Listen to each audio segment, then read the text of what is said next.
The city breathed its nightly sigh of exhaust fumes and distant sirens, a lullaby for the lost and the lurking.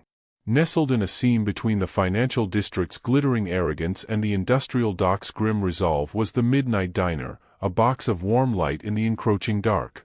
Its chrome trim was faded, its vinyl booths cracked like dried riverbeds, but it held a certain sacred neutrality, a place where the city's day and night citizens could briefly coexist over bad coffee and greasy food. For Liliana, the diner was more than a workplace, it was a sanctuary of observation.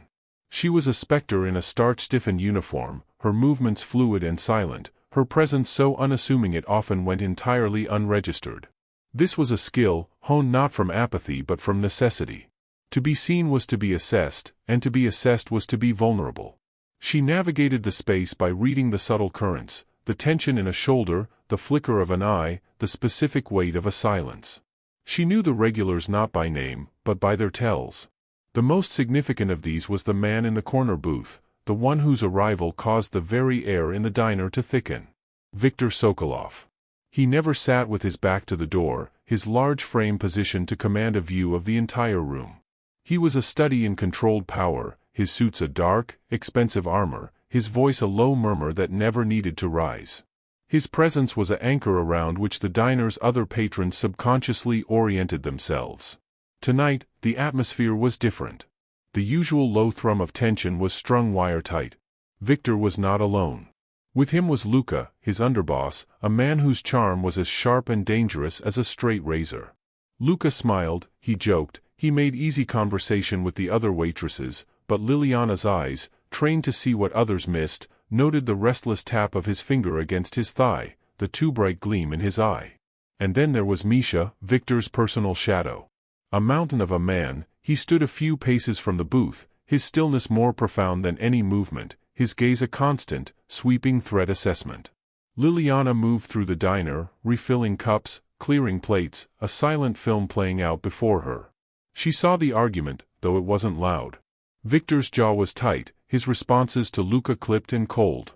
She caught the tail end of a sentence, Luka leaning in, his voice a conspiratorial whisper that somehow carried a sharper edge than a shout, not the usual route. "It's cleaner." Her body moved on autopilot, the coffee pot in her hand feeling suddenly like a lead weight. It was time for Viktor's refill. As she approached the booth, the space around it seemed to warp, pulling her in. She could feel Misha's eyes on her, a physical pressure. She focused on the simple task, pour the coffee. Her hand was steady, a miracle. As she set the pot down, Viktor, his attention fixed on Luka, reached for the sugar at the same moment. His fingers, long and ringless, brushed against hers. A jolt, like a static shock from a dead heart, shot up her arm.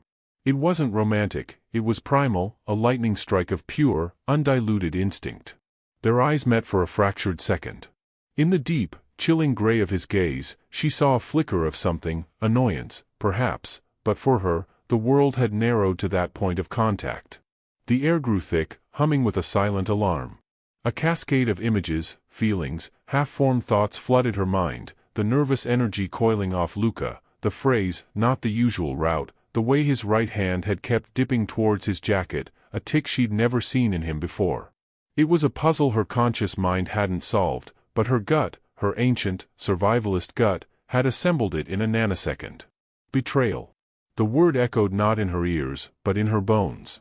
She pulled her hand back as if burned, her heart hammering against her ribs like a trapped bird.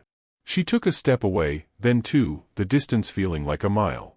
Every fiber of her being, every lesson from a life of staying small and silent, screamed at her to keep walking, to not get involved, to survive. But the memory of that jolt, the terrifying clarity in Viktor's eyes, held her. Liliana turned. Luka's hand was now definitively under his jacket, his body coiling. She saw the flicker of his gaze dart towards the large window facing the diner, towards the darkened building across the street. There was no time for thought. Only action. Deliberately, she let her feet tangle. She stumbled, the silver coffee pot flying from her tray, hitting the checkerboard linoleum with an ear-splitting, shattering crash. The sound was a physical violation of the tense quiet. Every head in the diner snapped towards her. And in that crucial, suspended moment, she locked eyes with Viktor again. Her own were wide, not with the clumsiness she was feigning, but with raw, undisguised warning. She shaped the words with her lips, pouring every ounce of her conviction into them, a silent scream in the sudden stillness. "Stay quiet and don't move." Viktor Sokolov, a man who commanded armies with a word, a man who had never obeyed another soul in his adult life, froze. Complete, utter stillness. It was less an act of obedience and more one of stunned, instinctual recognition. A fraction of a second later, the window behind him exploded inwards. A single, sharp crack from the street outside, followed by the rain of glass. The bullet meant for the center of his skull, the shot timed for the moment he would have naturally leaned forward, instead whistled through empty space, burying itself in the vinyl of the booth where his head had been. The world erupted into chaos. Shouts. Screams. The overturning of tables. But for Liliana, standing amidst the shards of porcelain and the spreading stain of coffee, there was only a deafening silence, and the frozen, piercing gaze of the man whose life she had just irrevocably altered, and whose world had just snapped shut around her. The world did not so much slow down as it shattered into 1,000 discrete, sharp-edged fragments. The ringing in Liliana's ears from the gunshot was a high, pure tone that insulated her from the panicked screams that followed. Her eyes, wide and unblinking, remained locked on Viktor Sokolov. The man had not flinched. He hadn't ducked. He had simply remained in that perfect, preternatural stillness she had commanded, a statue amidst the storm of flying glass and scrambling bodies. In the depths of his gray eyes, the initial shock had already been incinerated, replaced by a cold, calculating fury that was far more terrifying. Then, the world snapped back into motion at a brutal speed. Misha was a blur of controlled violence. He didn't shout, he moved. One massive hand clamped onto Luka's wrist, the one still hidden beneath his jacket, twisting it with a sickening, crisp sound that cut through the chaos. Luka's cry of pain was cut short as Misha's other arm locked around his throat, dragging him backwards off the booth seat and onto the floor, a knee planted in his back. The other men, Viktor's men who had been posing as casual diners, materialized from their seats. They were a coordinated machine, their movements efficient and silent. Two secured the front and back doors, their bulk a physical barricade. Another two began herding the few other terrified patrons and the weeping cook into the kitchen, their voices low and offering no room for argument. Liliana stood alone in the center of the devastation, the epicenter of the quake she had caused. She was still holding the empty tray, her knuckles white. A shard of the coffee pot lay near her foot, glinting under the fluorescent lights. She felt a presence beside her and flinched, but it was only one of Viktor's men, a man with a face like granite, gently but firmly prying the tray from her frozen grip. He didn't look at her, his eyes constantly scanning the room, but his touch was not rough. Viktor finally moved. He rose from the booth with a predator's grace, brushing tiny diamonds of safety glass from his shoulders as if they were lint. He didn't even glance at Luka, who was now being zip-tied and gagged on the floor. His entire focus was on Liliana. He walked toward her, each step measured and deliberate, the sound of his polished shoes on the gritty linoleum unnaturally loud in the newly imposed order. He stopped a foot from her, and she had to tilt her head back to meet his gaze. He was even larger up close, his presence an immense physical pressure. He did not thank her. There was no "Are you okay?" No expression of relief. His voice, when it came, was low, a vibration she felt in her bones rather than heard with her ears. Why? The single word was a blade. It demanded truth, dissection, a full accounting of her very thought process. Liliana's throat was desert dry. She tried to speak, but only a faint, rasping sound emerged. She swallowed, her mind a frantic scramble. How could she explain the inexplicable? The jolt of contact, the gut-deep certainty? I saw his hand, she managed, her voice a trembling whisper. He kept reaching. And he was nervous. Too nervous. And when he said, not the usual route, it felt wrong. It sounded pathetic, a child's reasoning in the face of attempted murder. Viktor's expression did not change. He was processing, his eyes scanning her face as if reading micro-expressions she didn't know she possessed. You work for someone? The Rossetti family? The Koreans? He asked, his tone chillingly conversational. The accusation sent a fresh wave of terror through her. No. I'm a waitress.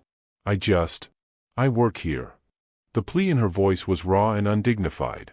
He held her gaze for a long, unbearable moment, then gave a short, almost imperceptible nod to Misha, who had risen from securing Luca. "Bring her," Viktor commanded, the words final. It was not an invitation. It was a transfer of custody. Before she could protest, could think, Misha's large hand was on her upper arm. His grip was not painful, but it was absolute, a cuff of flesh and bone from which there was no escape. He guided her, her legs moving numbly beneath her, towards the back door. She was aware of being ushered past the kitchen, where the other hostages huddled, their wide, fearful eyes tracking her progress. She was not one of them anymore. She had been marked. A black sedan with opaque windows idled in the alley, its engine a soft purr. The back door was open from the inside. Misha guided her in, his large frame following, sealing her in the dim, leather-scented interior. Viktor slid in on the other side. The doors locked with a solid, definitive thunk. The driver, separated by a glass partition, did not turn around. The car pulled away, leaving the diner, her life, everything she knew, shrinking in the rearview mirror. No one spoke. Liliana pressed herself against the cool window, watching the familiar, grimy streets of her neighborhood give way to cleaner, wider avenues, then to the glittering canyons of the city's heart. They arrived at a towering monolith of steel and glass, a building that speared the night sky. The underground garage was silent, reserved. A private elevator, accessed by a key Viktor produced, whisked them soundlessly upwards. When the doors opened, it was not into a hallway, but directly into his home. The penthouse was vast, a study in minimalist opulence. Floor-to-ceiling windows presented a breathtaking, almost cruel panorama of the city she had just left behind. The furnishings were sparse, modern, and looked untouched.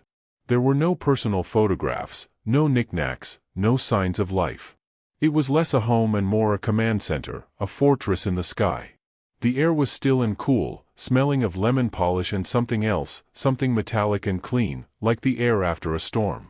Viktor walked to a large, abstract painting on the wall, his back to her. "You will remain here," he stated, his voice echoing slightly in the cavernous space. "Until I am certain the threat is contained. Until I understand what happened tonight." Liliana finally found her voice, a spark of defiance igniting in her chest. "You can't keep me here. I saved your life."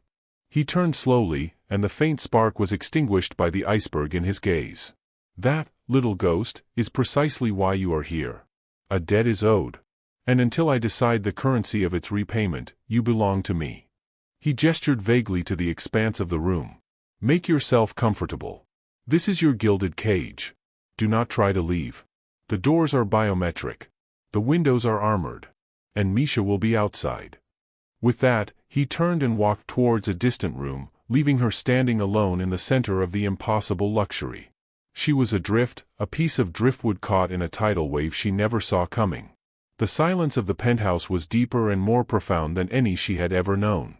It was the silence of absolute isolation, the silence of a world where the rules she had lived by were null and void. She was an asset, a witness, a puzzle piece. She was no longer Liliana, the waitress. She was a possession of Viktor Sokolov, and the weight of that truth settled upon her shoulders, heavier than any tray. The silence of the penthouse was a living entity. It wasn't the mere absence of sound, but a dense, pressurized void that seemed to absorb the very vibrations of her breathing. In the wake of Viktor's departure, Liliana remained rooted to the spot, the cold from the polished concrete floor seeping through her thin waitress shoes. The panoramic view of the city, once a distant tapestry of lights, now felt like a taunt, a map of a world from which she had been forcibly extracted. She was a specimen under a bell jar, exposed and utterly alone. Time lost its meaning. She didn't know if minutes or hours had passed when she finally forced her limbs to move. Her first steps were hesitant, a trespasser in a museum of someone else's life. She drifted from the main living area, her fingers trailing over the back of a charcoal gray sofa so stiff it seemed never to have been sat upon. She entered a library, a room of dark wood and towering shelves filled with books that looked red, their spines cracked and worn. Her eyes scanned the titles, a mix of dense historical texts, treatises on economic theory, and, surprisingly, several shelves of poetry. Akhmatova, Tsvetiva, Brodsky. The collection was in both Russian and English, the pages dog-eared, the margins filled with notes in a sharp, slanted script. This was the first crack in the monolithic facade of Viktor Sokolov, a hint of a mind that sought solace in rhythm and metaphor, a stark contrast to the violence she had just witnessed. Further exploration revealed a kitchen of stainless steel and black granite, immaculate and sterile, showing no evidence of ever having been used for something as human as preparing a meal. There were no bedrooms visible from the main area, only heavy, closed doors she didn't dare approach. The entire space was a reflection of the man himself, imposing, controlled, and deeply, profoundly lonely. It was a shell designed for function, not for living. Meanwhile, in the bowels of the city, in a soundproofed room beneath a legitimate-looking import-export warehouse, Viktor Sokolov was methodically dismantling his world. The initial, white-hot fury had been compressed into a cold, focused energy.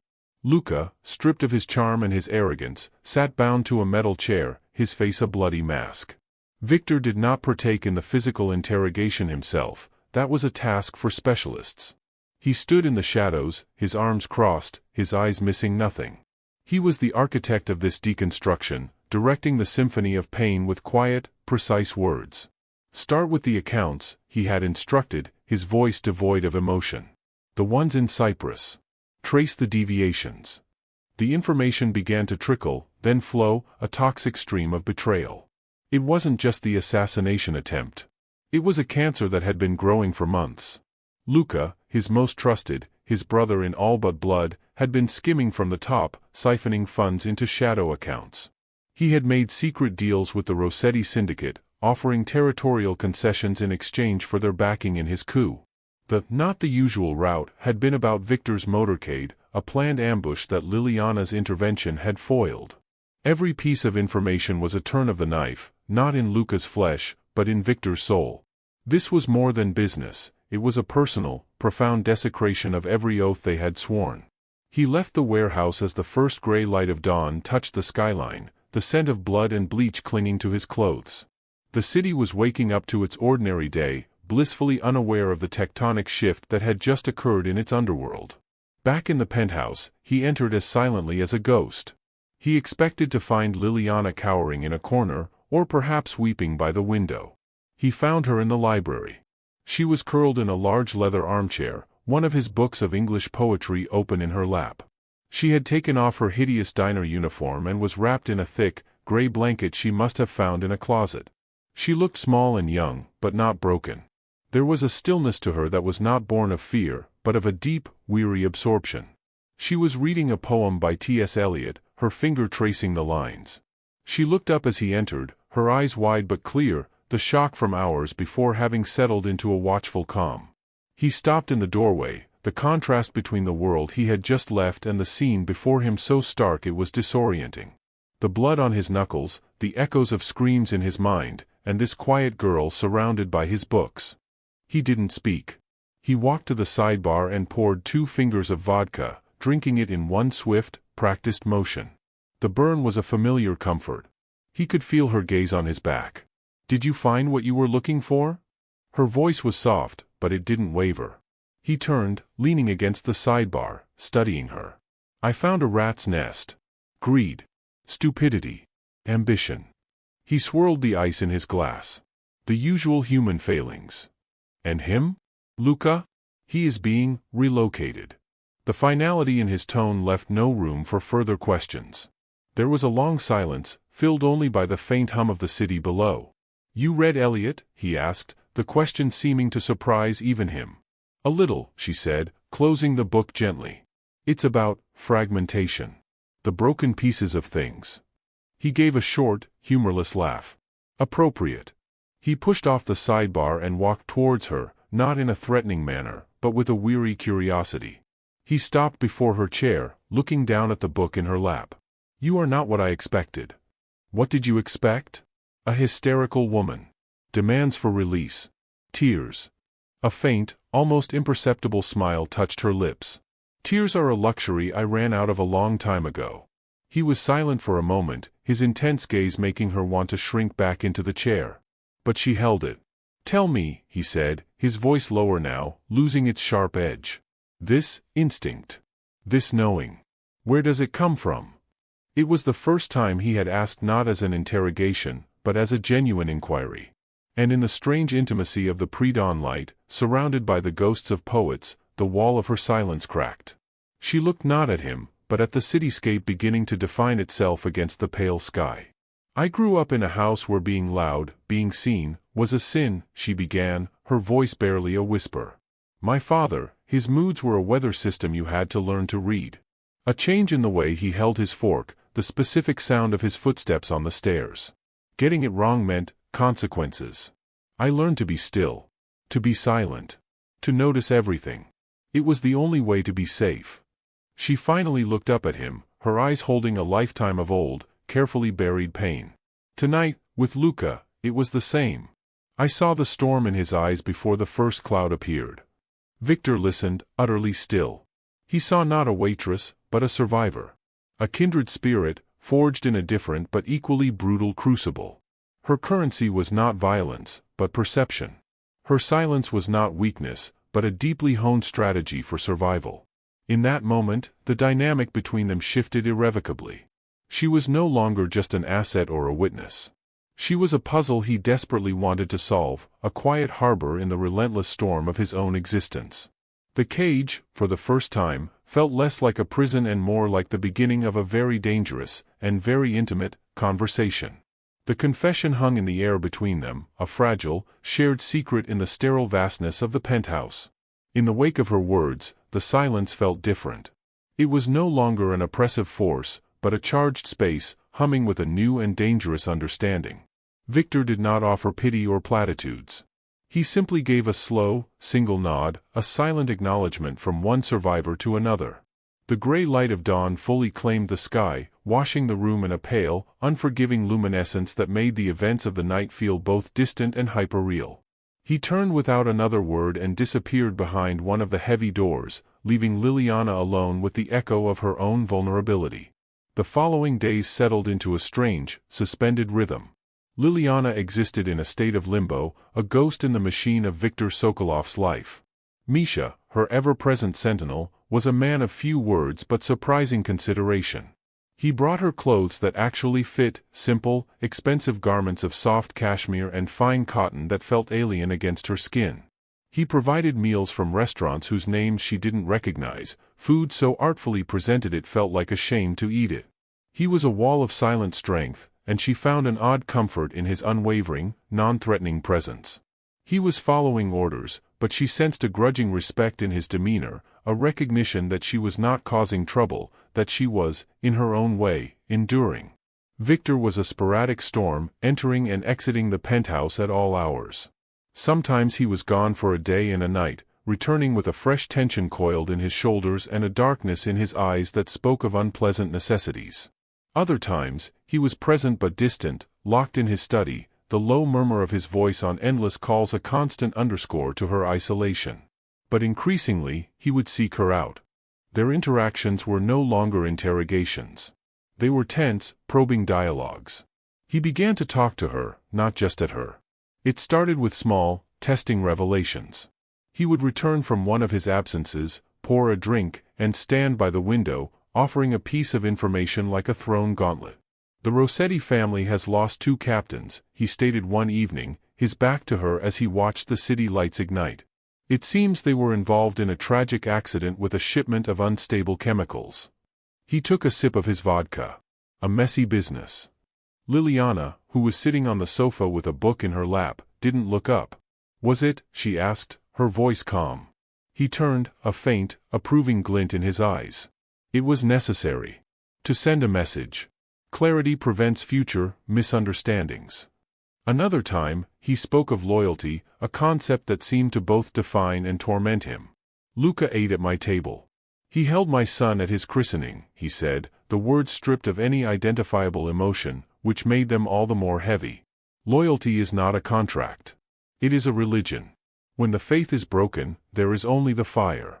He was showing her the gears and pistons of his world, the brutal logic that governed his every move. He wasn't asking for approval, he was stating facts, testing her capacity to absorb them without flinching. And in return, worn down by the intensity of his focus and the strange intimacy of their coexistence, she found herself offering pieces of her own history. It was a dangerous trade, a currency of secrets. One night, he found her staring at a large, abstract painting on the wall, a violent swirl of black and red that seemed to pulse with a dark energy. "You dislike it?" he asked. "It feels loud," she replied quietly. He stood beside her, contemplating the canvas. "My father preferred landscapes. Calm, orderly things. I find them dishonest." He paused. "What did your father prefer?" The question was a deliberate probe, a return to the vulnerability she had shown him. She could have shut down, retreated into silence. But a part of her, a part she had kept locked away for so long, was tired of the wait. "He preferred silence," she said, her voice flat. "The kind he could break himself. He was a musician. Or he wanted to be. His frustration was a physical thing in our house. He would make me sit for hours, perfectly still, while he practiced. If I moved, if I made a sound."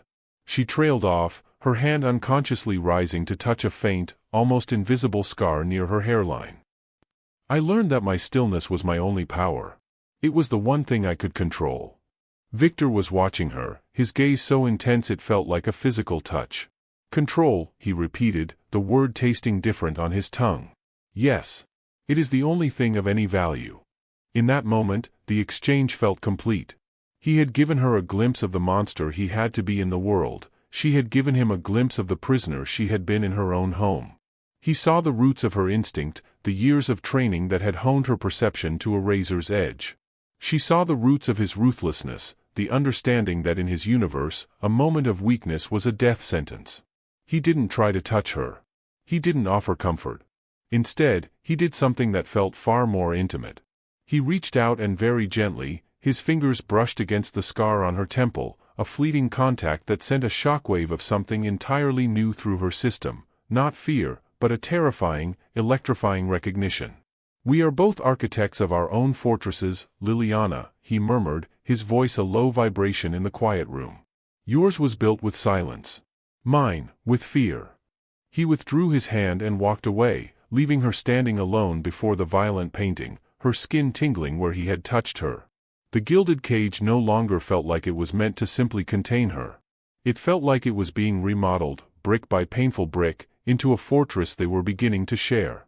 The debt he spoke of was transforming, twisting into something far more complex and binding than a simple life owed.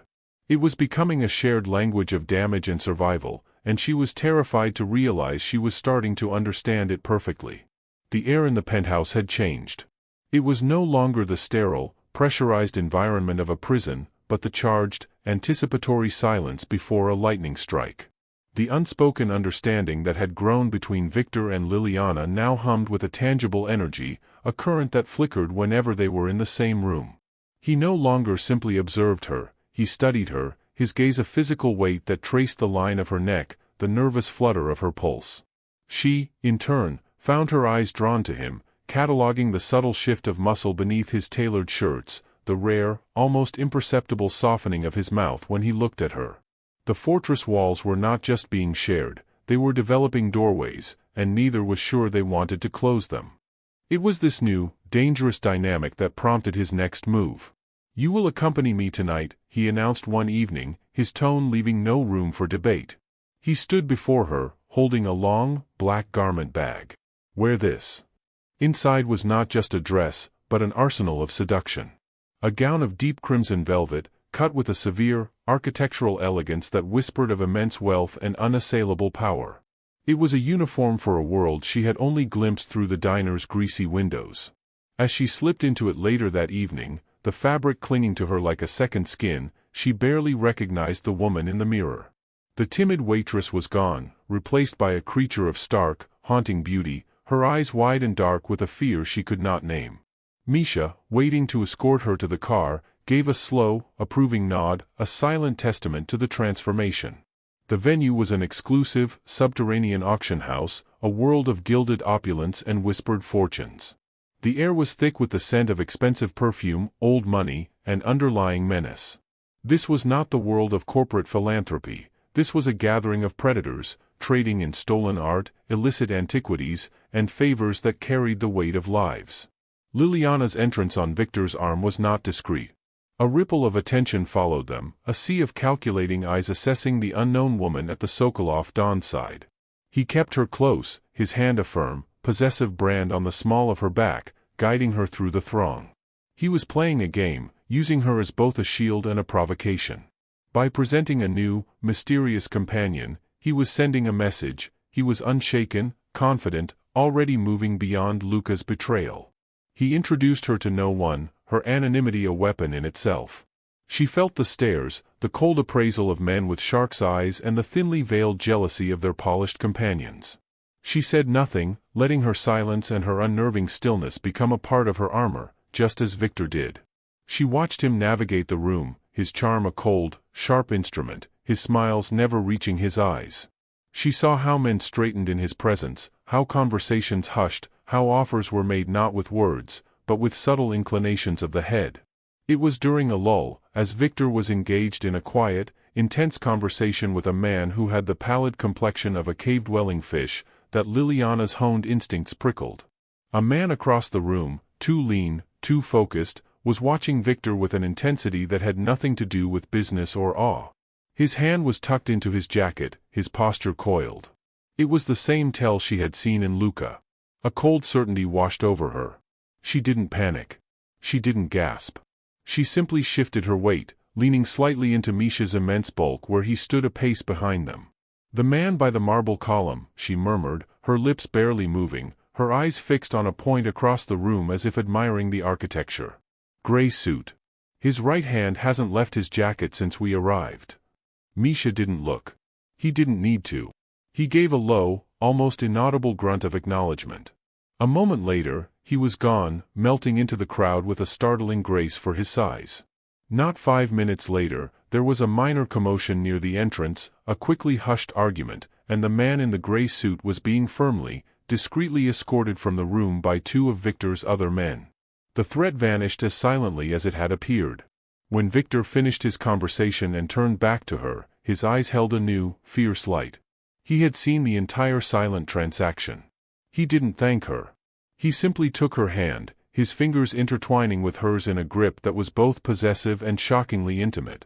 The contact was a live wire, sending a jolt of heat through her that had nothing to do with fear. The ride back to the penthouse was steeped in a thick, consuming silence. The energy between them in the back of the sedan was a palpable force, a third presence in the dark. They didn't speak. They didn't look at each other. But the air crackled with everything that had been building since the moment there. Fingers first brushed in the diner, the shared secrets, the recognized damage, the terrifying understanding, and now, the proven, lethal symbiosis of their skills. The moment the penthouse door closed behind them, sealing them in their private world above the city, the tension shattered. He didn't give her a chance to think, to breathe, to retreat. He turned and backed her against the cold metal of the door, his body caging hers, his hands coming up to frame her face. His gaze was a wildfire, scorching and intent. "This," he growled, his voice rough with a hunger that had nothing to do with power and everything to do with need, "is not part of the debt." And his mouth crashed down on hers. It was not a kiss of tenderness. It was a conquest and a surrender, a violent clash of teeth and tongue and pent-up desperation.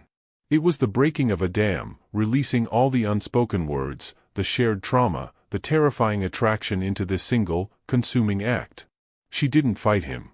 Her hands came up, not to push him away, but to clutch at the lapels of his jacket, holding on as the world spun away. Her quiet stillness met his raging storm, and in that moment, they were not a mafia boss and his captive.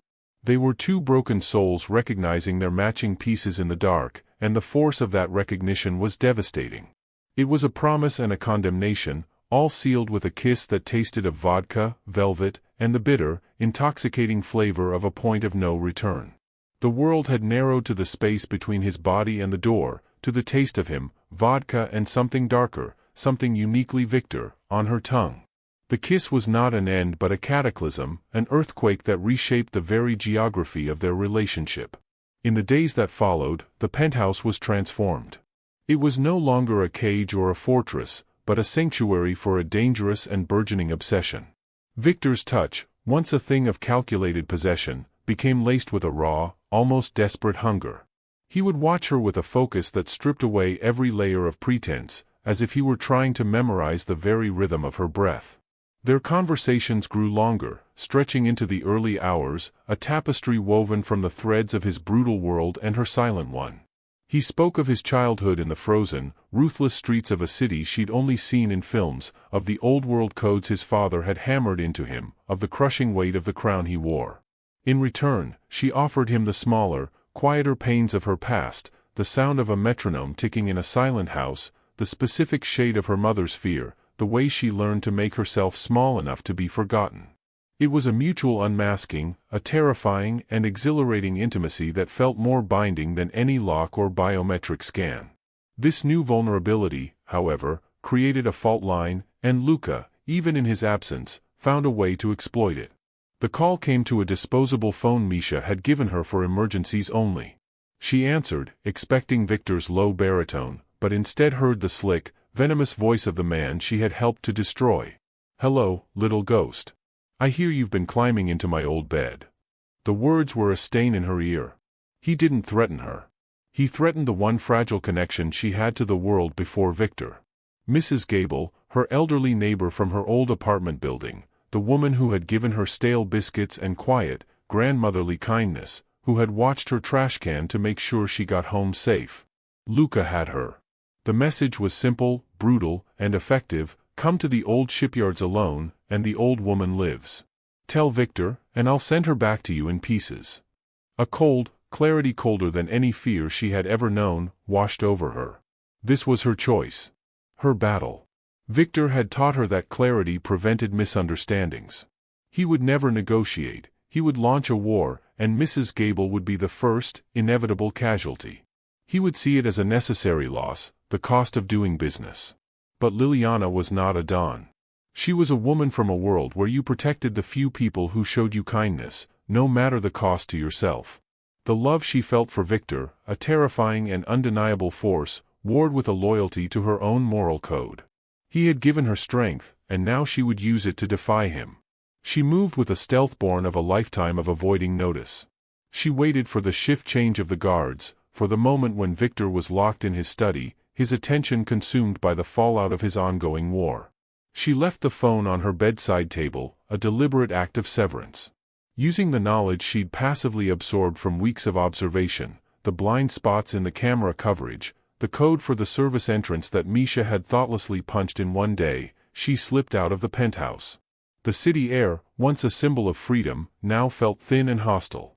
She took a series of buses, her heart a frantic drum against her ribs, the crimson gown traded for the anonymous, simple clothes Misha had bought her.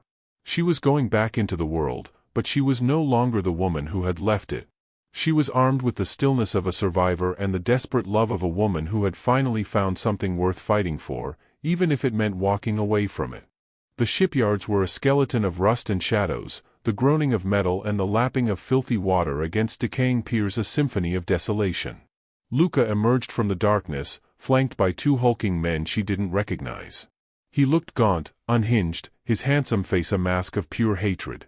"Where is he?" he snarled, his eyes darting around the shadows. "Did you lead him here, you treacherous bitch?" "I came alone," Liliana said, her voice steady, though her knees felt like water. "Where is Mrs. Gable?" Luka laughed, a dry, cracking sound. "So noble. He's turned you into his little martyr, hasn't he?" He stepped closer, his gaze raking over her. "You think you understand him? You're a pet. A novelty. When he's bored, he'll break your neck and forget your name." "I understand that he trusted you," she fired back, the words sharp and clear. "And you were too small a man to be worthy of it." Rage contorted his features. He backhanded her across the face, the impact snapping her head back, the taste of copper flooding her mouth. She staggered but did not fall. She absorbed the pain, let it fuel her resolve. She saw it then, the bandage peeking from under his sleeve, the slight favoring of his left side. Viktor's men had already gotten to him once. He was wounded, desperate. And desperate men made mistakes. "He's not coming for you, Luka," she said, wiping her lip. "He thinks you're beneath his notice. He sent me." It was a gamble, a lie woven from her understanding of Viktor's pride and Luka's bottomless insecurity. For a moment, it worked. Fury and doubt warred in his eyes. It was the distraction she needed, the split second of hesitation. But it wasn't enough. His men grabbed her arms, their grip like iron. Luka raised his gun, not at her, but toward the shadows, expecting an assault that wasn't there. He was still looking for Viktor, for the grand confrontation he believed he deserved. He never saw the true threat coming from the quiet, still woman he had already dismissed. As he turned his head, shouting a challenge into the empty night, Liliana acted. Remembering the exact placement of his wound, she drove her elbow backward with all her strength into the side of the man holding her right arm, aiming for his ribs. He grunted, his grip loosening for a precious second. It was all the space she needed. She twisted, dropping her weight as she'd seen Misha do in drills, and slammed her foot down onto the instep of the man on her left. He roared in pain. Free for a single, chaotic moment, she didn't run toward freedom. She ran toward Luka, throwing her body against his wounded side. He cried out, stumbling, the gun swinging wildly. The shot he fired was meant for a ghost, but it was the sound of that shot, echoing across the water, that broke the silence for good. From the darkness, not from the entrance, but from the skeletal frames of the cranes above, came the response. The precise, thunderous retort of Viktor's wrath. The war had found them, and she was at its very center. The world dissolved into a symphony of violence, a brutal composition where the groaning of the shipyards was the bass line and the staccato cracks of gunfire were the melody. The single, wild shot from Luka's weapon had been the conductor's cue. From the rusted skeletons of cranes and the hulking shadows of shipping containers, Viktor's men materialized, their movements silent, efficient, and lethal. Muzzle flashes lit the scene in strobing, hellish snapshots. Liliana was on the ground, the impact with Luka having sent them both sprawling. The two thugs who had held her were the first to fall, cut down before they could even fully raise their weapons, their bodies slumping to the oily concrete. Luka, scrambling backward, his face a rictus of pain and fury, fired blindly into the darkness. "Sokolov! Face me, you coward!" he screamed, his voice cracking. But Viktor was a ghost in the chaos. He didn't shout, he didn't announce his presence. He simply was. He emerged from the shadows near the water's edge, moving with a predator's grace, his own weapon held low and ready. His eyes were not on Luka, but on Liliana, who was pushing herself up from the ground. In that fleeting, illuminated moment, she saw it, not the cold calculation of the dawn, but the raw, unvarnished terror of a man staring into an abyss. It was there and gone in a flash, replaced by an icy fury so absolute it seemed to freeze the very air around him. Luka saw his chance. He lunged, not for Viktor, but for the one weakness he had correctly identified. He grabbed Liliana, yanking her back against his chest, the cold, hard barrel of his gun pressing into her temple. "Drop it," he shrieked, his spittle landing on her cheek. "Drop it or I paint the pier with her brains." The gunfire ceased abruptly. An eerie, ringing silence fell, broken only by Luka's ragged breathing and the lap of water. Viktor stood 20 feet away, perfectly still. His men, half visible in the gloom, had their weapons trained on Luka, but they held their fire. The standoff was absolute. Viktor's gaze was locked on Liliana. He didn't look at the gun, he looked into her eyes, and in that look was a silent, desperate conversation. "Trust me. Be still." Liliana's heart was a frantic bird against her ribs, but her mind, for the first time since she'd left the penthouse, was perfectly, terrifyingly clear. This was the stillness Viktor had taught her. This was the control she had always wielded. Luka's arm was a vice around her chest, his gun hand trembling with adrenaline and pain. He was ranting into her ear, a stream of vitriol and threats, but she stopped hearing the words. She focused on the feel of his body against hers, the weakness in his stance where he favored his wounded side, the slight, unstable sway of his balance. She focused on Viktor's eyes, a steady gray anchor in the storm. She gave Viktor the faintest, almost imperceptible nod. Then, she went limp. It was not a faint. It was a tactical collapse. She let all the strength leave her body, becoming a dead weight so sudden and complete that it shocked Luka. His grip, already compromised by his injury, slipped. The gun wavered from her temple for a fraction of a second as he instinctively struggled to adjust his hold. It was all the opening Viktor needed. He didn't fire a volley. He didn't shout. He executed. A single, thunderous report echoed across the water. A small, dark hole appeared in the center of Luka's forehead. The look of shock, of sheer incredulity, was frozen on his face for an eternal moment before the light vanished from his eyes. His grip on Liliana vanished as he crumpled backward, his body hitting the pier with a final, dull thud. The silence that followed was heavier than the gunfire. Liliana lay on the cold, gritty concrete, gasping for air, the phantom pressure of the gun still burning against her skin. She heard the swift, sure tread of Viktor's footsteps. He didn't go to Luka's body. He came to her. He dropped to his knees, his weapon clattering forgotten beside him, and his hands were on her, frantically searching for injuries, cupping her face, pushing her hair back from her forehead. His touch was no longer that of a Don, but of a man shaken to his very core. "Liliana," he breathed, her name a prayer, a curse, a benediction. "Are you hurt? Look at me." She met his gaze, her own eyes wide with shock and the aftershocks of adrenaline. She saw the fear there, still naked and raw, and something else, a devastating, overwhelming relief. He pulled her into his arms, crushing her against his chest. She could feel the frantic, galloping rhythm of his heart against her cheek, a wild counterpoint to the steady, solid thump of her own. He held her as if she were something precious, something he had almost lost to the abyss. He buried his face in her hair, his voice a ragged whisper against her skin. I thought I had lost you. Bоже moj, I have never known such fear." In that moment, surrounded by the evidence of his brutal world, the body of his former brother, the scent of cordite, the silent, waiting men, Liliana understood the true depth of her power over him. He had walked through fire to get to her. He had faced down his own terror. The debt was gone, erased in the space between a heartbeat and a bullet. What remained was something far more terrifying and binding. It was a vow, spoken not with words, but with the violent, desperate act of a killer on his knees, clinging to the one thing that had ever made him feel like a man, and not just a monster. The return to the penthouse was a somber, silent procession. There were no sirens, no questions from authorities. The night simply swallowed the evidence, the machinery of Viktor's power efficiently cleaning the slate.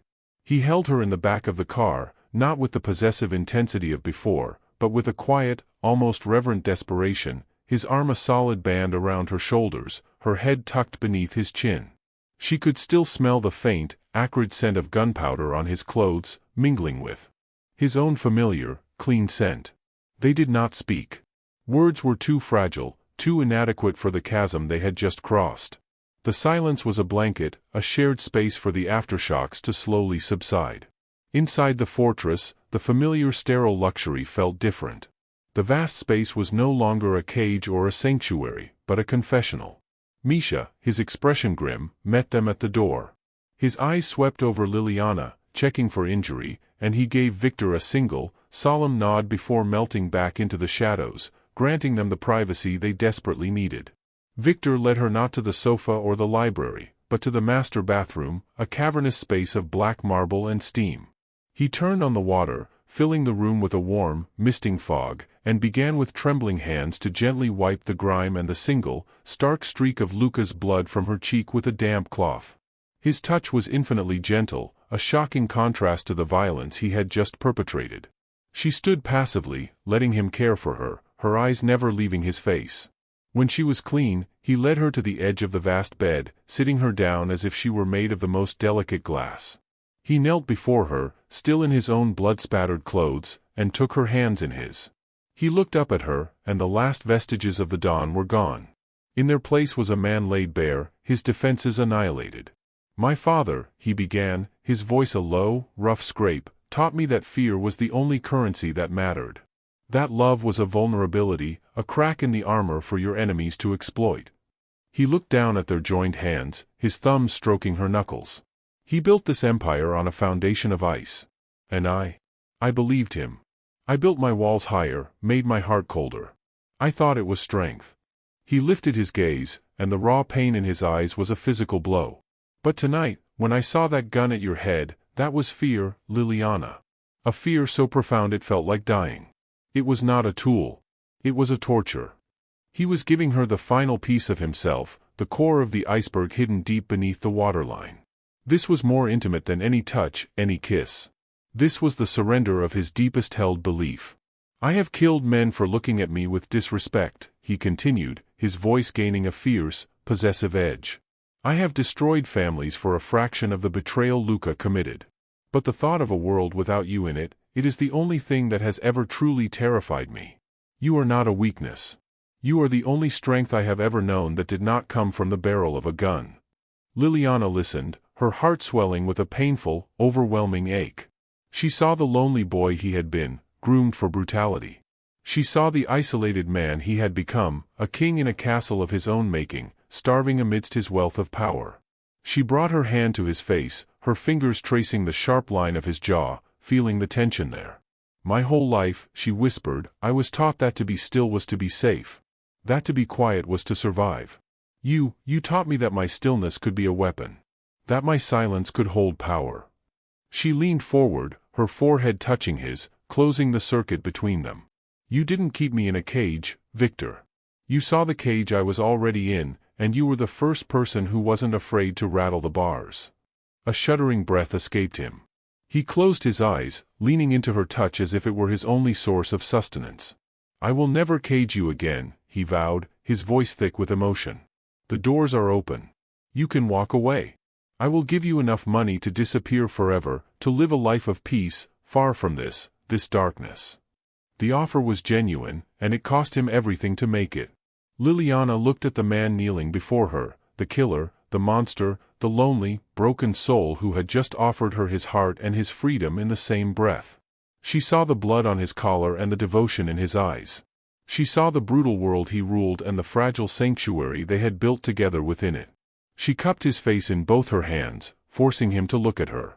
"I don't want a life of peace," she said, her voice clear and steady, devoid of all fear. "I want a life with you." The words hung in the steam-filled air, a final, irrevocable choice. A soft, broken sound escaped him, half sob, half sigh of relief. He surged forward, capturing her lips in a kiss that was nothing like the violent clash at the door. This was a seal. A promise. A homecoming. It was tender and desperate and filled with a devastating love that acknowledged all the darkness, all the blood, all the pain, and chose it anyway. He didn't ask her to stay, she had chosen to. He was hers, and she was his, not by force or debt, but by the terrifying, magnificent power of a love forged in silence and storm. The fortress doors were open, but she had just decided to never leave. The city, once a distant and threatening panorama, had transformed into a kingdom laid out at their feet. The change was not in the skyline, but in the perspective from which it was viewed. 6 months had bled away, each sunrise further cementing the new reality that had been born in the blood and silence of the shipyards. The penthouse was no longer a sterile showpiece, it held the subtle, lived-in evidence of a shared life. A worn book of poetry lay open on the arm of a chair, a soft cashmere throw was draped over the back of the sofa, and the stark kitchen now occasionally smelled of coffee and the simple meals Liliana had learned to prepare. It was a fortress, yes, but one that had become a home, its armor now insulating a fragile, fiercely protected peace. Tonight, however, was a return to the battlefield, though this one was gilded and perfumed. The grand balcony of the Orion Hotel shimmered under the light of 1,000 crystals, a gathering of the city's most powerful and dangerous elite. Tuxedos and gowns worth more than most people's yearly salaries swirled in a complex dance of politics and power. And at the center of it all, a fixed point in the human storm, stood Viktor and Liliana. He was in immaculate black tie, every inch the untouchable Don, his expression a mask of cool authority. But his hand, resting possessively on the small of her back, spoke a different, more private language. Liliana was a vision in a gown of midnight blue, its fabric catching the light like a star-strewn sky. But her true power lay not in the dress, but in her demeanor. The timid waitress was a ghost, a memory. In her place was a woman of profound, unnerving stillness. Her gaze, as it swept the room, was not fearful or avoidant, but assessing. She had learned to read the micro-expressions of sharks, to sense the shift in current that preceded a threat. She was no longer just Viktor's companion, she was his counterpart, his calm center, the silent queen to his storm king.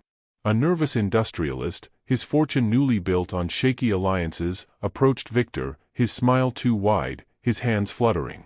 "Mr. Sokolov, a pleasure, sir. I was hoping to discuss the shipping lanes in the southern district." Viktor's eyes flickered to Liliana. It was a minuscule gesture, invisible to anyone but them. Her gaze met his, and her own eyes, after a slow, deliberate assessment of the man's twitching jaw and sweating brow, gave a slight, almost imperceptible nod. It was not a command, but a confirmation. Her instinct, honed in a different kind of crucible, had validated his own. "My office will contact yours," Viktor said, his voice dismissing the man as effectively as a slammed door. The industrialist bowed, scurrying away, unaware that his fate had been sealed not by the Don's word, but by the quiet nod of the woman at his side. Later, as they stood on a private balcony overlooking the glittering city, the sounds of the gala muted behind them, Viktor turned to her. He didn't speak.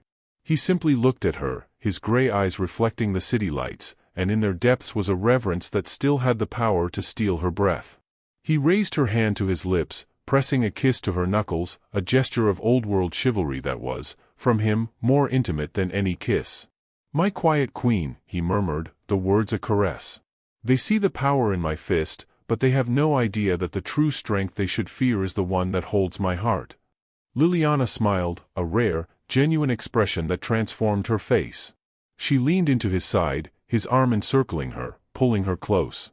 She looked out at their kingdom, at the world that had tried to break them and had instead forged them into something unbreakable.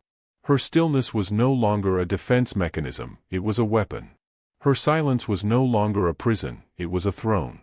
She had walked into the heart of the storm and had not been destroyed, she had learned to command the wind and the rain. They were two halves of a single, formidable soul, bound by a love that was as dark and complex as the world they ruled, and as enduring as the city lights that stretched out before them, forever. This concludes The Stillness and the Storm. The story of Viktor and Liliana is a testament to the fact that even in the darkest of worlds, love can be the most powerful weapon of all.